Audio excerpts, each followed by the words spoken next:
За ден со добра мисла, за ден со насмевка. Секој ден, убав ден со Радио Пела. Секој ден, убав ден со Радио Пела.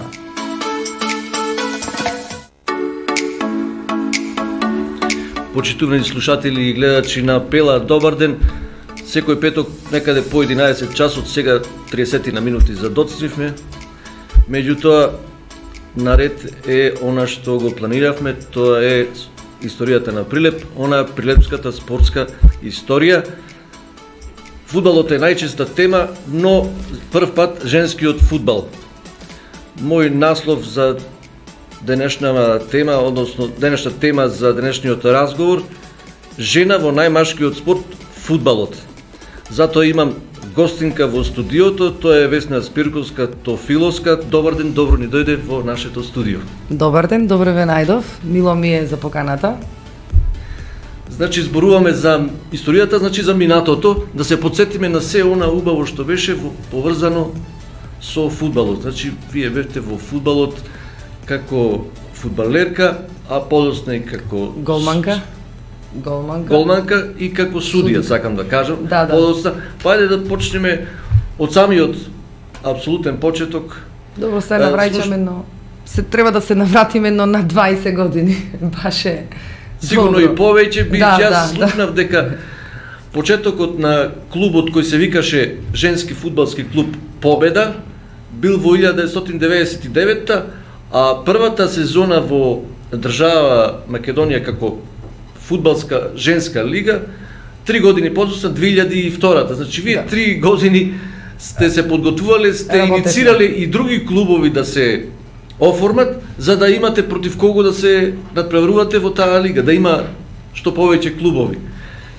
Значи, пред тоа сакам нешто да напомнам, дека порано се сметаше, владееше мислење меѓу народот, меѓу оние фудбалски љубители, дека фудбалот е само машки спорт, а за жените нема место. Јас кога бев детенце мало, колку вашиот син кој е во студиото сега, имаше на стадион 10.000 гледачи и само една жена.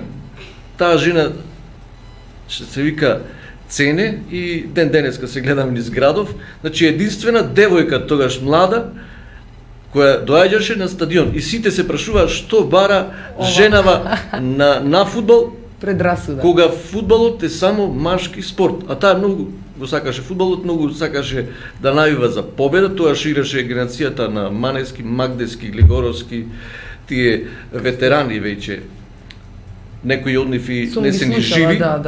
Да. И значи фудбалот како машки спорт нема место за жена. Вие дали сте запознати со овој период, дали во ваше време нешто слично се случуваше? Да, кога 99-та почнавте со фудбал? Да, баш бев во почетокот, не во скроз почеток, ама по 2 месеци од како се оформи клубо.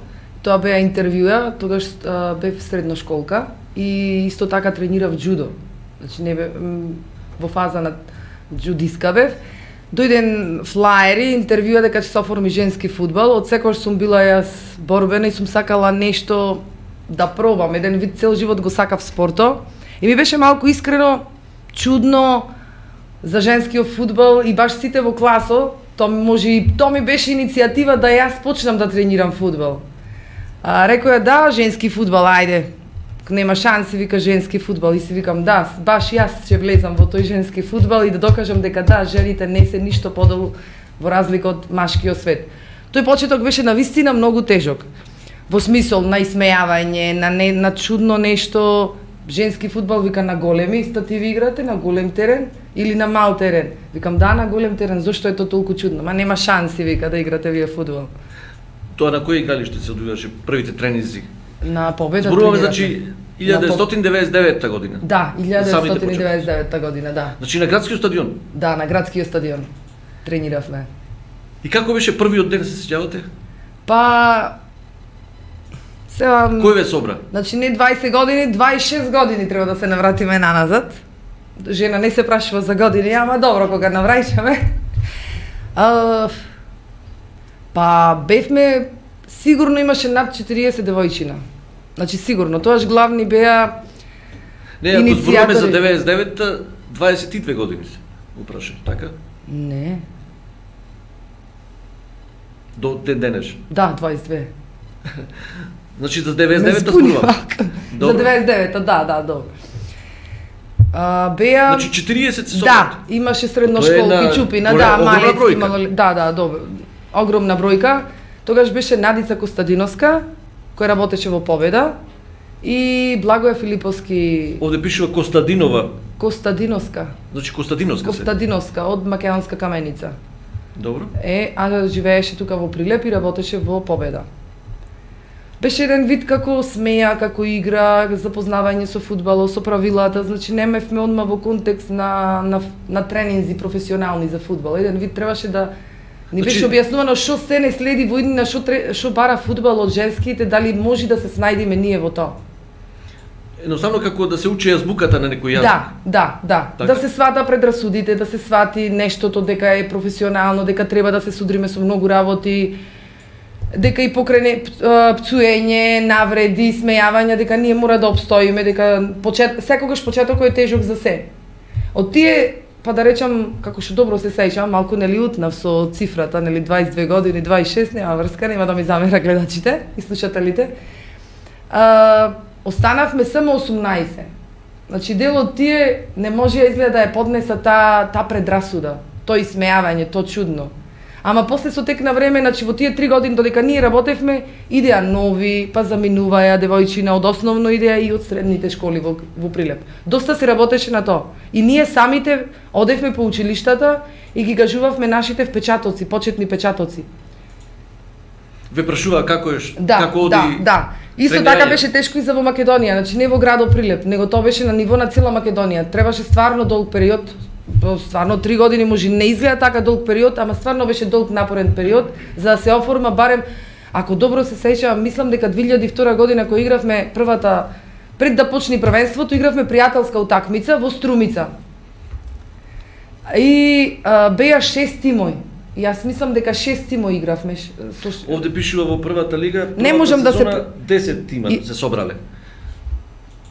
Ја мислам дека 6 беа, ако не или може би не биле сите вклучени, да. Ми се избледиле така да можеби сите не беа вклучени, да, пошто тука може беа оформени 10 клуба регистрирани, ама кога почнавме да се надпреваруваме, останавме на 6 клубови. Да. Ова е инаку пошто немаја недостаток на девојчина, на играчи. Исто се сретнавме од единство кај што стварно од 1985 година постел женскиот фудбал. Значи не е 1999 година. Да, уште на ниво. Од Скопје. Од Скопје, да. Тогаш било на ниво на цела Македонија и тој клуб само еден. Го спомнавте тој меч во Струмица, што се случи, се сеќавате како беше тој? 2-2 резултатот беше. Тој прв надпревар беше навистина интересен. Јас сега моментално сум стварно фудбалски судија и морам да го напоменам тоа. Го жалам најискрено судијата, затоа што сигурно беше маж. Да, беше, но што подоцна ми беше и колега, нели заедно. И стално кога и да се сретневме се присеќаваме како ние девојки се бориме, а уствари пцуевме како да сме бетар од машки. Значи тоа не можам да сватам како ја изведи цела утакмица, цели 90 минути на толку пцуење, толку имаше респект спрема нас, разбирање што стварно не успеа да додели ни еден жолт картон, мада ние заслужувавме и црвени картони. Искрено, али ајде беше еден вид како отворање на самото нешто во Македонија. Свака му част на таа концентрација што ја издржа. Повеќе се шутираше по викање, нозете противничкот колку по топката. Да, еден вид. Топката ретко се гаѓаше. Не, се гаѓаше и топката, не дека не, али сакам да кажам, пак беше малку неисватливо. Добро да се насмееме, да се пошегуваме малку.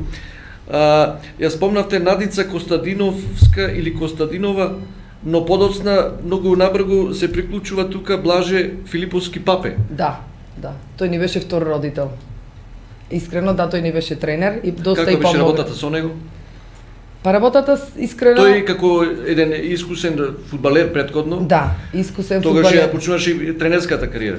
За мене Благоја Филиповски папе представуваше еден феноменален психолог, педагог и родител.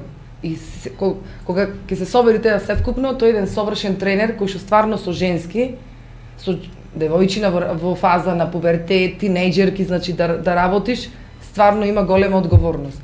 Тој се снајде во сето тоа и то во почетокот. Значи кога веќе фудбалот беше несватливо нешто. Кога е доста, па еве и од мене ќе земам, ако не беше покојниот мој татко да ме поддржи, мајка ми цело време викаше каде ти во машки фудбал? Значи тоа не е сватливо, тренирај ракоме, тренирај джудо, нешто. Фудбал не може, пцуење. Али пак сакам да кажам беше стварно напорно, али беше феноменален како тренер. Знаеш и атмосфера, знаеш и да ни се развика, да не казни. Иако хонорарно ни одевме од желба преголема и љубов кон фудбалот, тогаш финанси и плати не беше сватливо наискрено.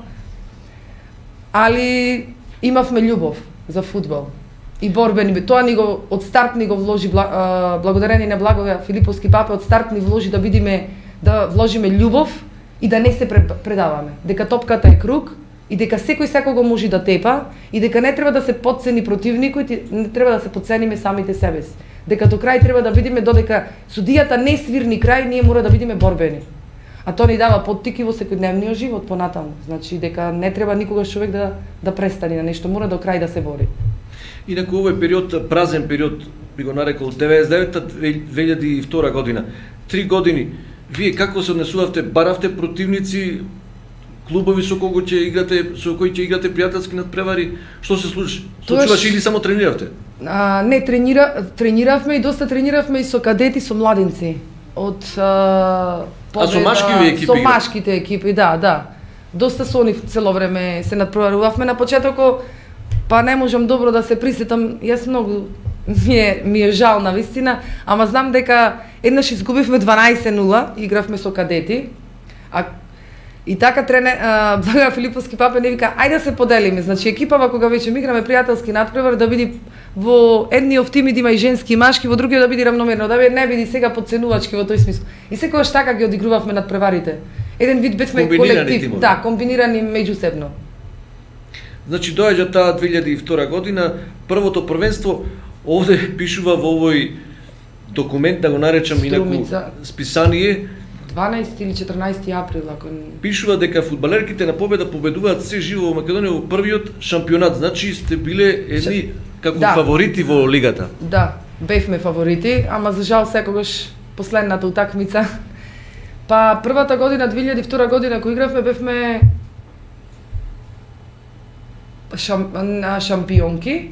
Не бевме шампионки, второ место. Последните два меча, вице шампионки, да. И за купо искрено игравме на пенали и го изгубивме купо. Тогаш се сеќавам дека сите бевме толку разочарани, толку плачевме што не може да се опиши то чувство на пораз, не можевме да сватиме како тоа ни се случи. Каде се играше финалето? Во Куманово.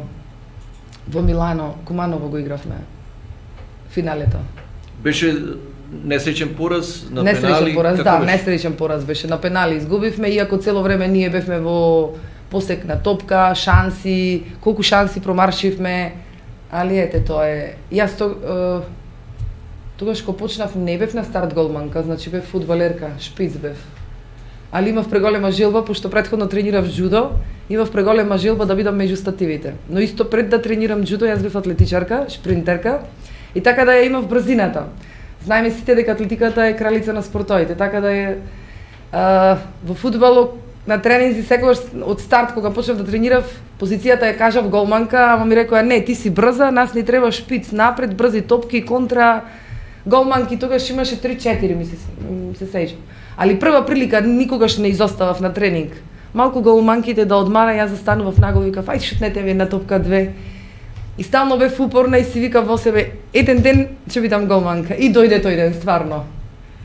Значи, вие атлетиката и джудото ви послужија како подготовка да се внесите во фудбалот. Во спорт, прво како играч во нападот, а потоа она што ви била желба да застанете меѓу стативите како голманка. Да. Кога се случи тоа да станете како голман? Втората сезона?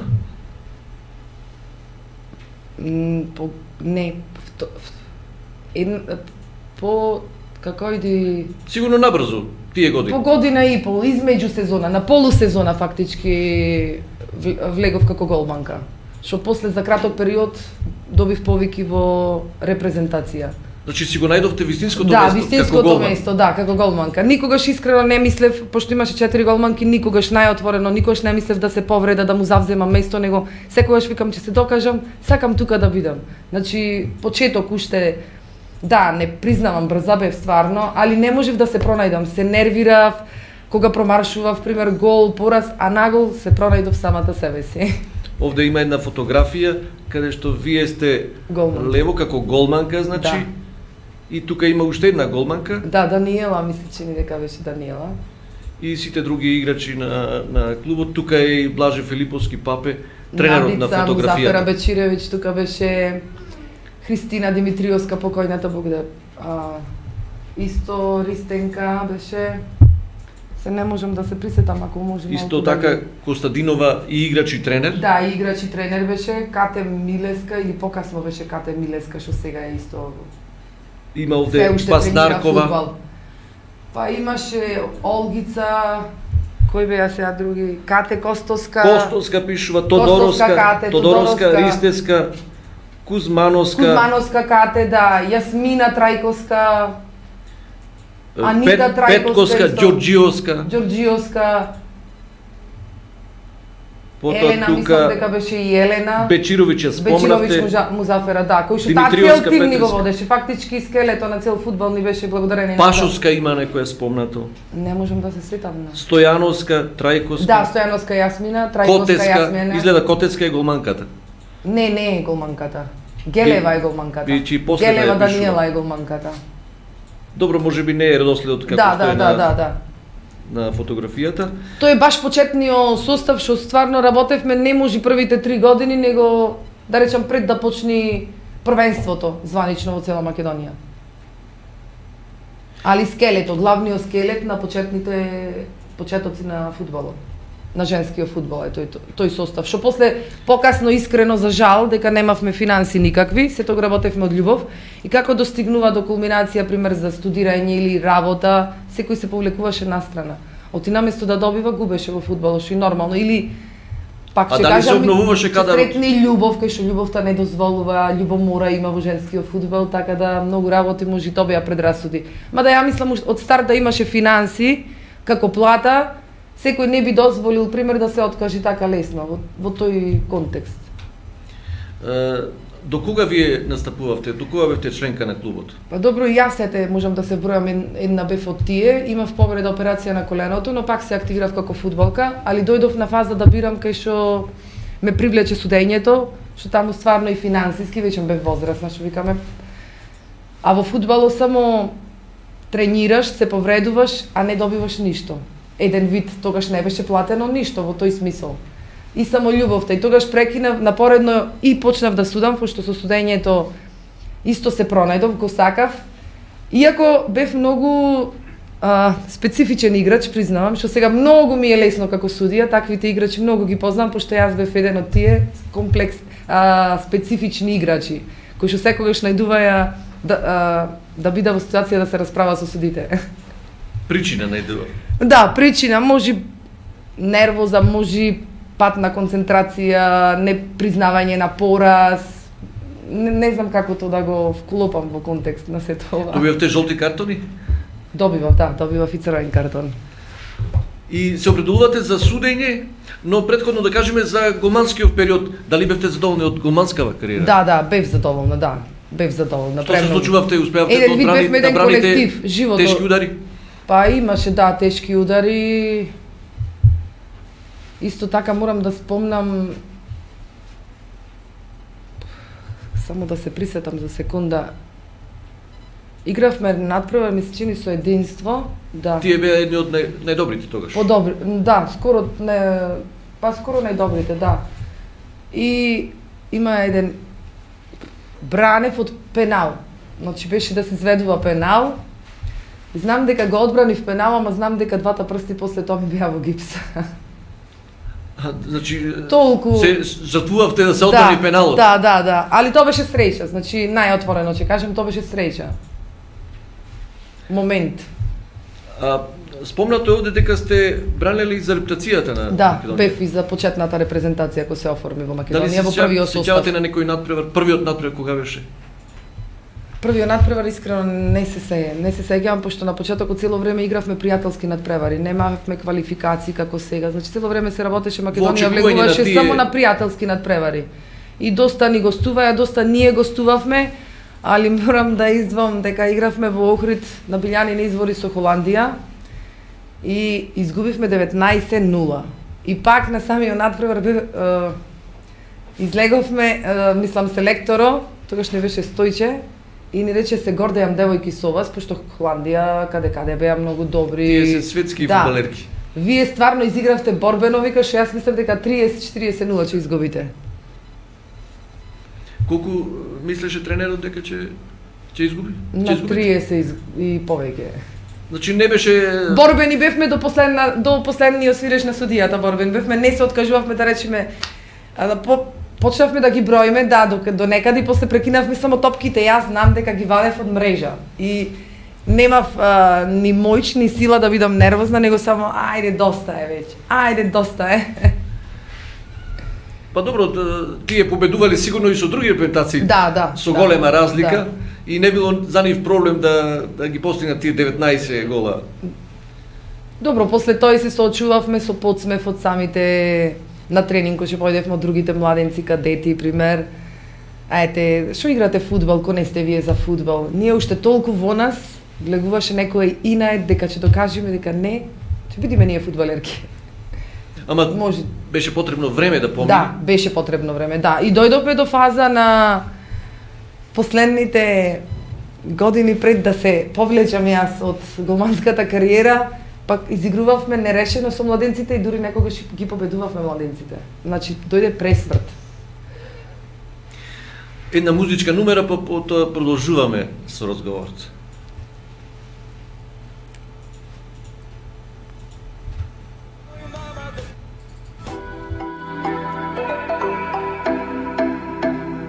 Мала синьорита, сака да е битна, има душа ситна, со поглед се ми призна секој ден со тебе.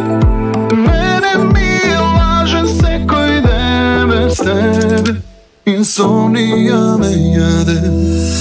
Многу брзи скапи коли, да, она сака да се вози, да, демони ми разбуди, за неја се ми гори, не можам да заспијам. Има многу жени, ама ти си мој муер, срце би ти дал, ама тоа ми не зема. Денес си со мене, ама утре си код звезда, звезда не стварна.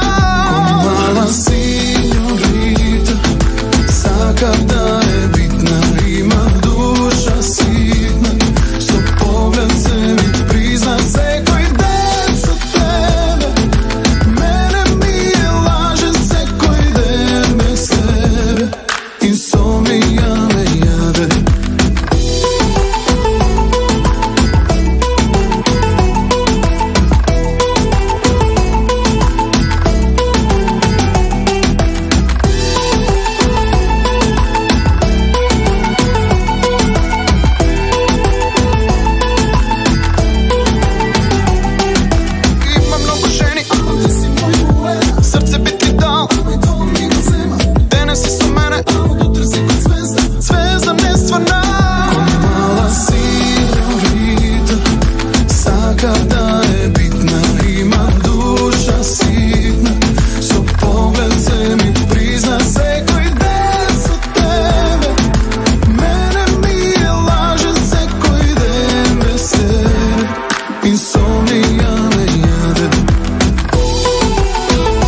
весели, ма дојди непрекасно. Ти ми стоиш најдобро, дојди непрекасно. Сакаш срце да ми застане за тебе, сакам да си тука ти до мене. Ти ми стоиш најдобро, дојди непрекасно. Радио Бела. Сакаш срце да ми застане за тебе, за тебе, за тебе.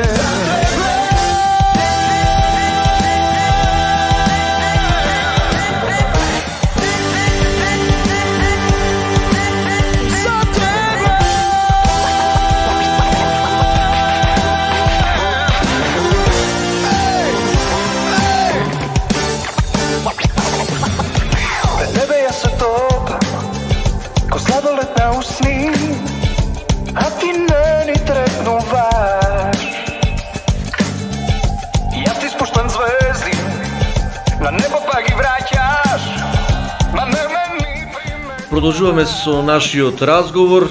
Тема женски фудбал во минатото. Женски фудбалски клуб Победа. Наша гостинка во претходните 30 минути беше, а и понатаму ќе биде, Весна Спирковска-Тофиловска. Спирковска, застанавме некаде при крајот на вашата голманска кариера, тоа беше некаде 2000 и некоја година, по првите сезони оние што беа организирани во женскиот фудбал, и како се случи крајот на кариерата и да преминете како судија. Значи од голманка станавте судија. Зошто тоа го направивте, како се случи? Значи во исто време докато се уклучив како фудбалски судија, јас се уште тренирав фудбал, значи паралелно, значи паралелно две лубеници по една мишка. Да, и се добро се, мада во сусрет ми излезе многу општинскиот фудбалски сојуз на Прилеп, но кога дојдов ги полагав категориите, но кога дојдов до категорија кај што стигнав прва лига, машки фудбал, единствена во Македонија, пошто тогаш и жените се водеа како прва лига, и во таа лига кај што судиш, автоматски не смеш да играш. И така да јас морав да одлучам да прекинам со играњето фудбал, пошто не можев напоредно и да судам во истата лига, а ако судев во мачката лига, сепак жените прва лига се вода и не можевме на исто рамниште да продолжам понатаму. Мада уште би играла, искрено, ако можев уште би играла, али го одбрав судењето.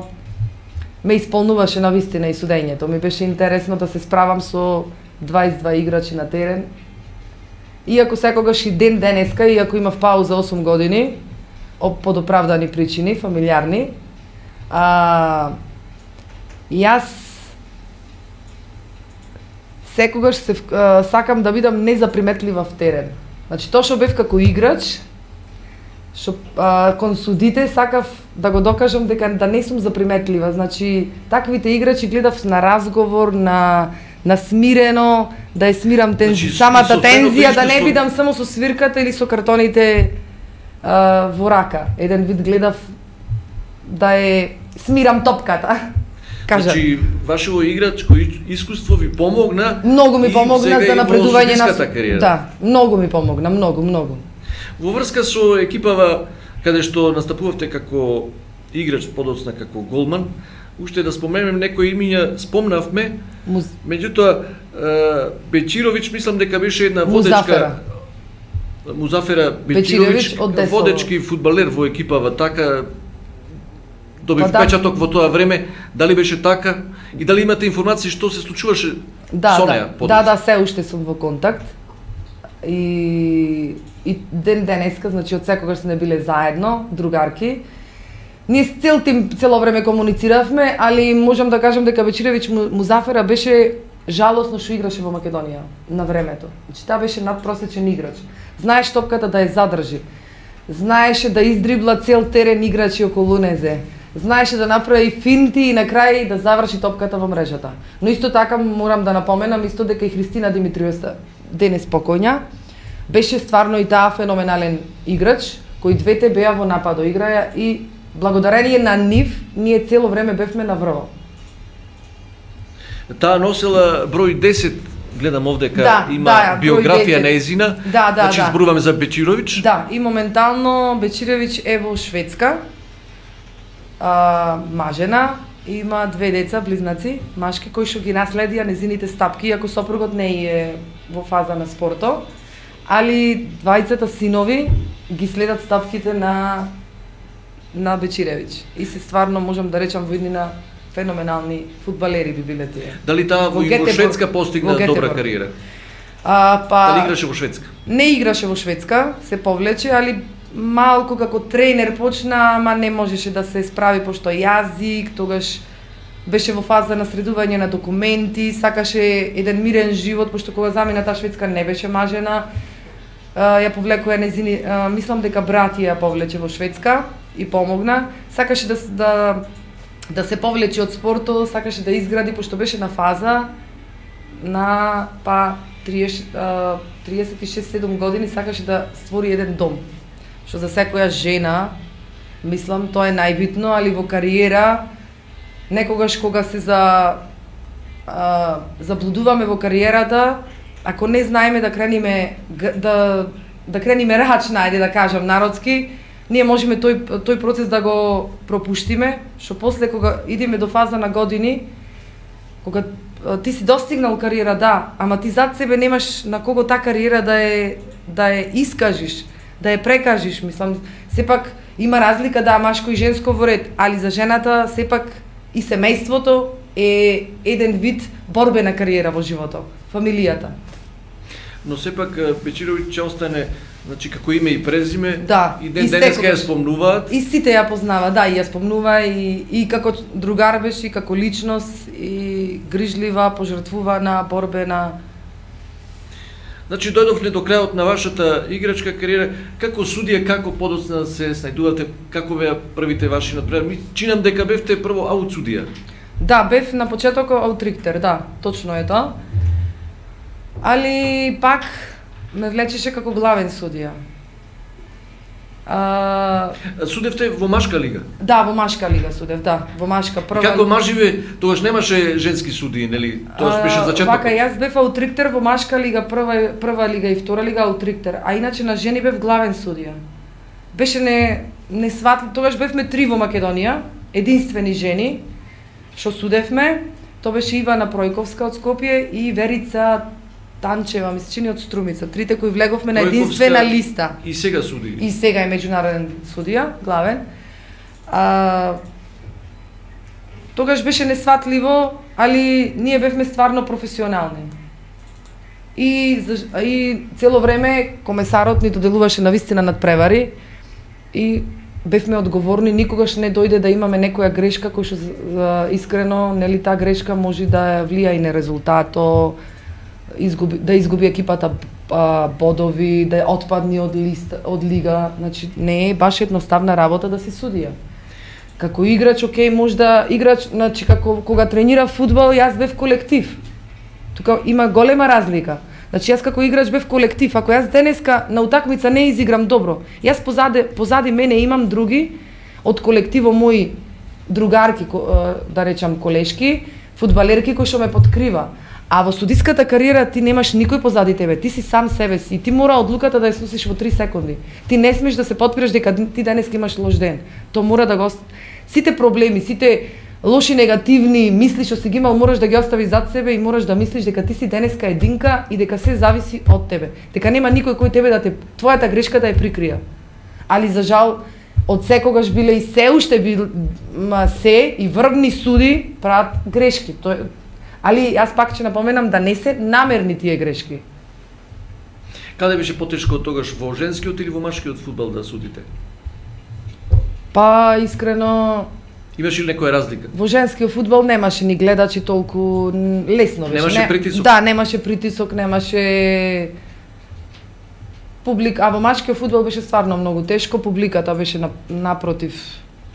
За жал кај нас менталитетот сега малку од малку гледам, пошто пак се активирав, нели, после 8 години, 8 годишна пауза. Сакаат тогаш да прифатат дека има жени судики? Имаше вулгарности, не тоа, него ти судиш, ти ја судиш утакмицава, немаш никаква грешка, пошто бев аутриктер, значи машки фудбал, аутриктер одев цело време.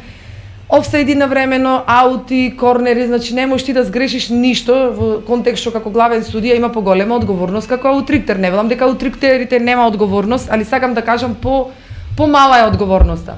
И сепак публиката од позади дофрла вулгарности, што тоа е многу добро, за да бидеш добар судија, мораш да се сносиш со тие работи, да не паѓаш концентрација на тие надворешни влијанија. Еден вид мора сето да се парираш и да се сконцентрираш само на топката и на фудбалерите на надпревар. Другото сето надвор е еден вид небитно. Дали можете да се сетите некој тежок надпревар, а што сте го осудиле како што треба и сте биле на крајот задоволни? Да, можам да се сетам и никош не можам тој период да го заборам. Благодарение на сето ова што сум сега, стоеше зад мене, столб ми беше покојниот мој татко. И кога полагав јас за републичка категорија, тогаш и бев за меѓународен судија, ме спрема за да ме внеса во меѓународен судија. И кога полагав републичката категорија, татко ми беше боледуваше. И третиот надпревар, веќе се знаеше неговите денови дека се при крај. А јас морав да го одсудам надпревар. И го одложив неколку надпревари, последното за републичката категорија, последниот надпревар го одложував. И на крај јас морав да го положам. Али за жал татко ми не додржа, почина. И јас пред да почни само ми кажа дека ти мора да продолжиш и нема да ги одлагаш. Ова кажувам пред 2 недели. Добро се сеќавам. Нема да ги одложуваш, значи следно кога ќе те делегира, мора ти да ја положиш третиот надпревар за републичката категорија. Јас секогаш бев покрај тебе, секогаш бев зад тебе и секогаш ќе бидам со тебе. И така и се случи. По смртта на мој татко по само 3 дена. Значи јас го губам нешто највредно во животот мој, што ми беше потпора на вистина, што за секоја ќерка, да речам столпен или секој татко. Јас собрав сили, тој надпревар ден денеска го памтам, се играше во Кичево. Во Кичево беше напредок, мислам, со Брегалница дека играа, главен судија беше Горан Спирковски. Јас бев аутриктер и дали Илчо беше како помошник или Љупче Димовски, значи, најискрено Прилепска судиска. Прилепска судиска четворка, бевме четвртиот, бевме четворка. И надпреварот почна, иако не сакав, му кажав на самите мои колеги дека тие ми рекоа од тебе денеска демек очекуваме само да пробаш да се сконцентрираш. Јас имав тројца контролори кои што имав и супер контрола за да ја положам категоријата. И ги замолив моите колеги да не ја кажува случката. Али за жал тие информирале кај самите контролори што се случило. Јас тој надпревар го одсудив, па можам да кажам феноменално, иако во неколку наврати, пошто многу пати дека Горан Спирковски и јас бев Весна Спирковска, многу пати публиката и во самите градови мислеа дека ми е родител, дека ми е братучет. И знаеш, кога судевме, пример, надвор публиката цело време викат каков татко, таква черка, види татко, мене толку тоа ме погоди. Што стварно не знам како јас тој надпревар феноменално го одсудив, а во толку тежок период бев. И знаев дека ако овој надпревар биде како што треба, јас секогаш ќе бидам борбена во животот и нема да отсуствувам така лесно, и така и се случи. Подоцна продолжувате успешно во осудењето и стигнувате до значката од ФИФА. Значи станувате меѓународен судија. Како се случи тој? Тој пат сигурно не беше лесен. Да, не беше лесен, не велам не, доста работев, доста тренирав, доста вложував. Иако на 23 години бев кога ја добив амблемот УЕФА ФИФА, иако сакав главен судија да бидам, пошто Македонија се уште немаше меѓународен судија со амблемо на ФИФА и УЕФА. И мислевме дека ќе ни дозвола, али за главен меѓународен судија треба да има минимум 25 години. И јас не добив негативен одговор од ФИФА и УЕФА, добив позитивен одговор, али аутриктер. Што стварно, јас бев во фаза 50-50. Не успеав да се израдувам комплетно, затоа што јас сакав да бидам главен судија. А јас ја добив значката како аутриктер. Али пак најдував утека, се викав еден период кога ќе паузирам за фамилија, за деца, пошто мораше, ако се преместуваш од аутриктер во главен, мораше на ФИФА тогаш да направиш минимум пауза 2 години, па за да можеш да ја промениш позицијата. Така се тешев цело време, али пак подсвесно цело време ми беше тешко, се велев, можев да почекам уште 2 години, али Тоа е тоа. Кој беше ваш прв настап или дали ќе извоите некој настап односно судење на европската сцена? На европската сцена јас ја имав меѓународната значка FIFA и UEFA, али за жал пошто немавме главен во Македонија, 2 години јас не добив повик надвор од Македонија да судам, него судев на турнири во Македонија кои што се организираја репрезентациите, али сепак тоа не е тоа кога ти добиваш повик надвор. Првиот повик го добив главна и бев како аутриктер од Луксембург. Главната судика беше во Молдавија. Турниро се квалификации до 19 години бе. Тоа сигурно пред 10 години. Па 2009 година беше, тоа 2010. Тоа е пред 11-12 години точно. Шо краток период, после 2 години јас веќе ми се повлеков од кај што можев да достигнам многу, после добивав повици. Исто така добив и завршен турнир до 17 години во Швајцарија.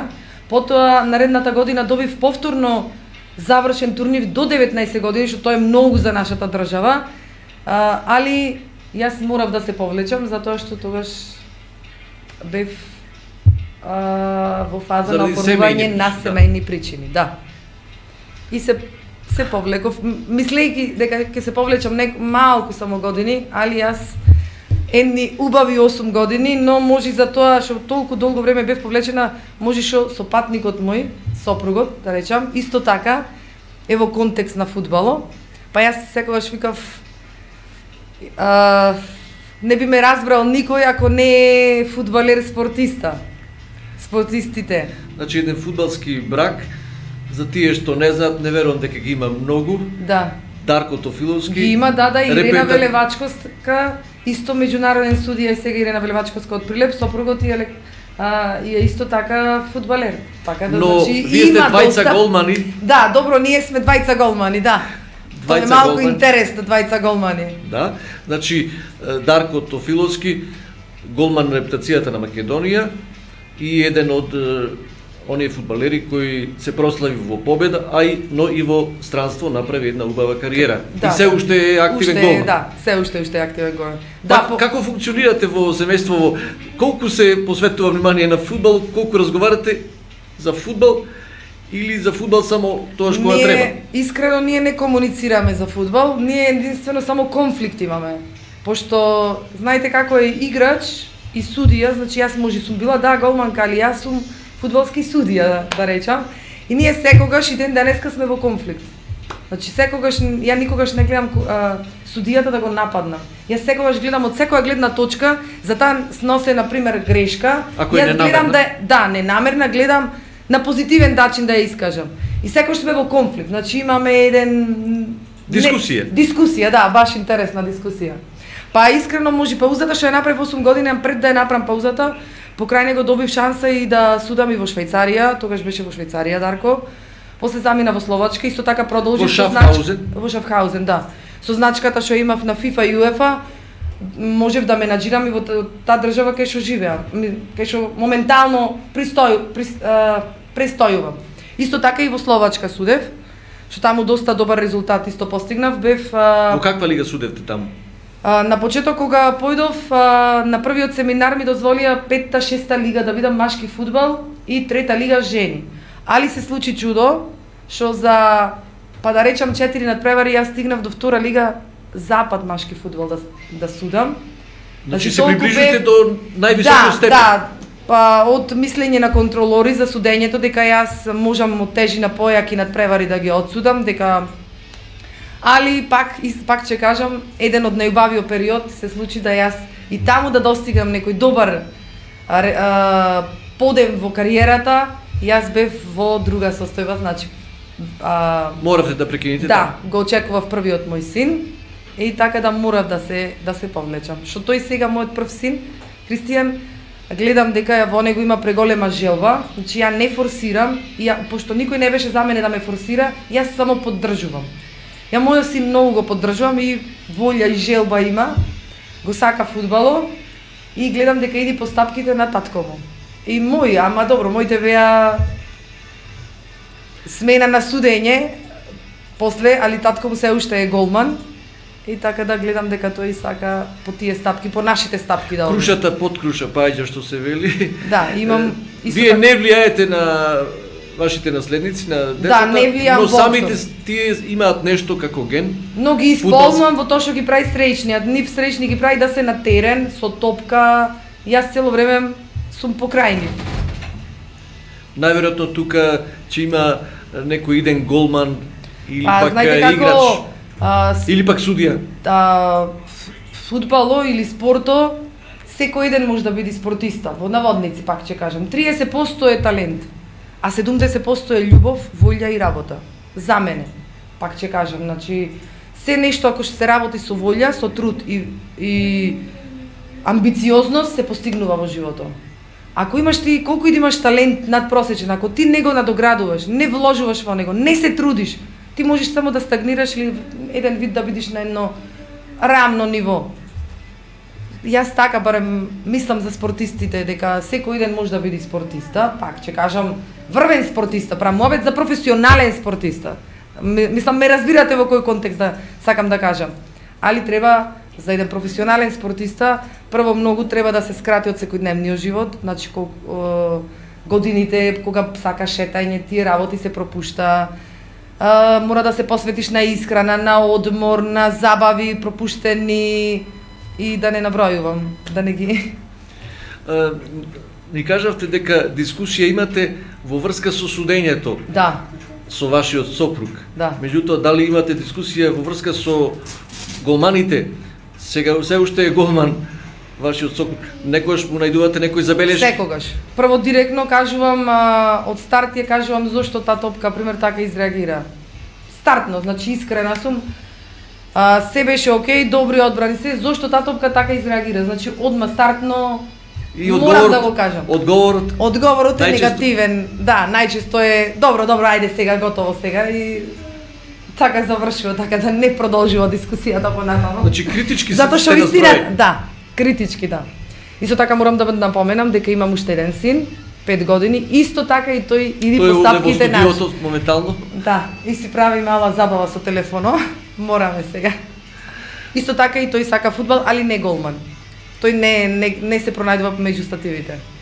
Тој сака да постигнува, а не да прима голови. Да. Тој сака да постигнува голови, да. Само нека се здрави и живи, тоа ми е најбитно. Колку што можам, ќе му кажам дека спортот е се во животот, дека и понатамошниот живот е борба, постигнување на цели, така да само сакам да ги насочам да бидат самостални, свој и упорни и да вложуваат во тоа што го замислиле. Да го работат она што го сака. Да. Али пак ќе влечам на кај спортот, не велам не. Значи сега да се префрлиме до денешноста, дојдовме, значи денес во врска со фудбалот со што сте активна? Чинам дека сега повторно се вративте на судењето. Да, повторно се вратив после 8 годишна пауза. Повторно се вратив, но сега се вратив како фудбалски судија, но сега се вратив и како мајка. Знаете како не е исто да си мајка и да се вратиш во судиска кариера, кај што стварно има големи одговорности, али сакам да кажам, ако се сака, се може. Баш бев во конфликт со сопругов. Кога планирав да се вратам во судиската кариера, ми кажа како ти ќе успееш обврските спрема децата, обврските спрема судењето, спрема тренинзите. Јас стварно успеав да најдам време за тоа, за се. И покрај децата се цело време со мене. Дарко не е моментално тука, тој е ангажиран. Јас морам да бидам Македонија и тука, затоа што поголемото ми е прваче на училиште. Така каде е Дарко, да ги информираме сега нашите слушатели и гледачи? Дарко моментално е во Трепча, али завршува. Му завршува значи во Косово, во Косовската лига? Во Косовската лига, во Трепча моментално е. Кој пласман го освоја? Па се бура во средина негде се за опстанок, тука ти е таа лига, мислам дека 6 и 7 така нешто. Претходно беше во еден друг во Дрита шампиони кај што беше во Дрита. Каде што беа шампиони? Беа шампиони, да. Сега дали ќе остани понатаму во овој клуб? Не, мислам дека не сака да остане затоа што му треба поголем клуб, мислам поорганизиран. Не, клубот е премногу организиран, газдата е стварно супер се, али тој сака да работи само со млади. Тој го повика Дарко да му помогне еден вид двајца играчи да има столб на екипата, знаете како во фудбалот, во професионалниот фудбал не е само со млади да играш, ти треба и столб кај што треба да не паднеш психолошки кога ја гледаш екипата. Знаете, младите трчат, тренира се, ама некогаш кога некој противник го вида, може да се... Искуството е неопходно. Да, искуството си го прави своето. Значи, и на газата му беше цел само да продава играчи. Не му е битно, тој не му е битен пласмано горе, битно му е да обстојува во лига. Што искрено кај Дарко тој сака секогаш да дај се од себе и не сака да биде во... Не се пронајдува во тој клуб, да речам, моментално. Сака да биде во горните, да победува цело време. Каде да го очекуваме сега?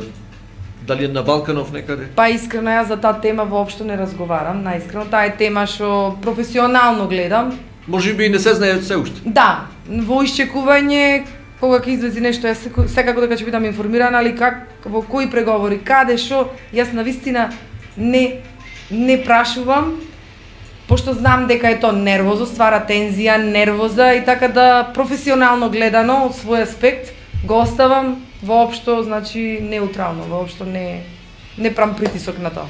Сигурно дека деновиве ќе се врати во Прилеп? Да, би требало. Ќе има еден заслужен одмор сигурно и па 2-3 недели секако би имал заслужен одмор. Сигурно ќе гледа Европското првенство.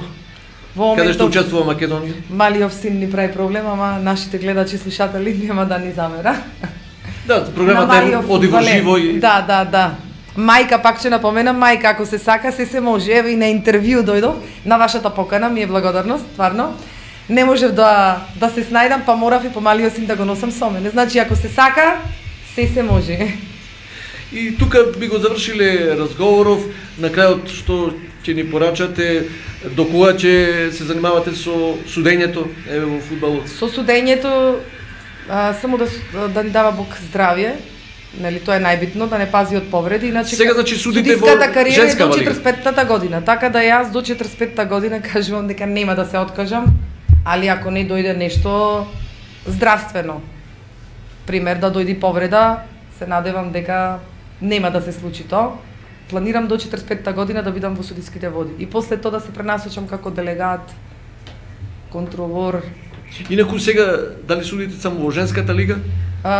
Моментално? Моментално судам во женската лига, иначе сум во единствена листа пак на прва лига и втора лига машки фудбал. Али се уште немам добијано, мислам, повик за прва лига и втора лига да судам, иако судев пред да прекинам, иако судев цело време редовно со доста познати суди во Македонија, не само на ниво на градов, него во Македонија. Горан Спирковски, пример, најмногу претежно, Жарко Димовски, со нив бевме во четворка, али доста не делегираја и со други суди од други градови. Онај статус што го имавте меѓународен судија, дали можете тука нешто да обновите? Па искрено, еве јавно кажувам да се надевам подсвесно и сакам да се вратам, пошто јас амблемо го ставив како во мирување. Сега како ќе биде, што ќе биде во иднина, не знам, али јас се надевам дека пак ќе имам значката меѓународна на ФИФА и УЕФА, се разбира со работа, со труд и со волја. Спирковска, ви благодарам многу за учеството во нашата програма, во оваа емисија, во ова студио на Радио Пела и во друга прилика пак да се видиме. И мене ми беше ако има некои новости, сигурно. И мене ми беше мило и задоволство. Поздрав до вас. Се надевам дека повторно ќе бидам ваша гостинка и се надевам дека тогаш ќе успеам да дојдам сама. Без малото синче да ни прави малку. А може би ќе дојдете и со вашиот сопруг. Не верувам, судија и играч никогаш не ода во комбинација заедничка во емисија. Би било тоа не за самите слушатели, гледачи тоа би било да интересно, али за самите меѓу нас не. Јас ја кажувам она вистинското. Би бил еден вистински конфликт. Двобој. Сепак времето ќе покаже. Да. Ви благодарам и поздрав. Исто и на мене. Пријатен ден и секое добро.